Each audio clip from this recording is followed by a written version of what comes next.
Welcome everyone, I'm Adam. In this problem, we're going to be finding our inclination angle theta in both radians and degrees for the line given by the equation 2x plus 2y minus 5 equals to 0.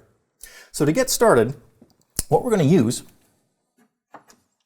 based on what we know, is that the inclination angle theta can be related to a line through its slope, given through the equation slope m is equal to the tangent of our inclination theta. So in order to find this, what we're going to have to do, well, we can solve a trigonometric equation for theta, but we need our slope m first. So we're going to get that. So coming over to our equation, we need our slope. And how we're going to do that, more than one way, but we'll take a look at trying to rewrite the equation we're given in our slope-intercept form, or the good old y equals mx plus b, again, where m is the slope and b is our y-intercept. So essentially, we're going to take the equation that we're given and solve it for y.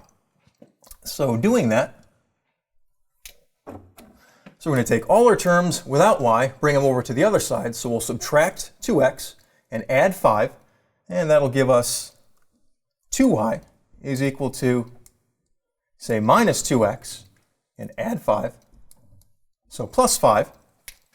And dividing both sides by 2 to get y by itself. So that's going to leave us with y is equal to the right-hand side divided by 2, but common denominator, we can divide both terms in the top by 2. So we'll have negative 2x over 2 plus 5 over 2, or leaving us with y is equal to negative 2 over 2, gives us just negative 1, or negative x, plus 5 halves. So we see our slope is negative 1, and our y-intercept is 5 halves. We don't really need this right now, so we're just going to focus on this number. So coming back over to the equation we had, that our slope m is equal to the tangent of our inclination angle theta. All right, so our slope is equal to negative 1. Now, making note that negative 1 is less than 0. And why is that important? Well, looking again at this equation, we can solve for theta, namely by taking tangent inverse of both sides. But we know that if our slope is less than 0, our theta, as we said, will be tangent inverse of the slope. But if the slope is less than 0, we have to add pi. So there we go. So now we're just going to plug in our slope and proceed. Now, of course, we're starting out finding this in radians, and then we'll find it in degrees. So our theta, all right, is equal to tangent inverse of our slope, negative 1 plus pi. So tangent inverse of negative 1, meaning the range of the tangent inverse function is between pi over 2 and negative pi over 2. So theta is going to be, in radians, negative 1 is negative pi over 4, and plus pi. So computing this, pi plus pi over 4, negative pi over 4, is going to give us a positive, say, 3 pi over 4.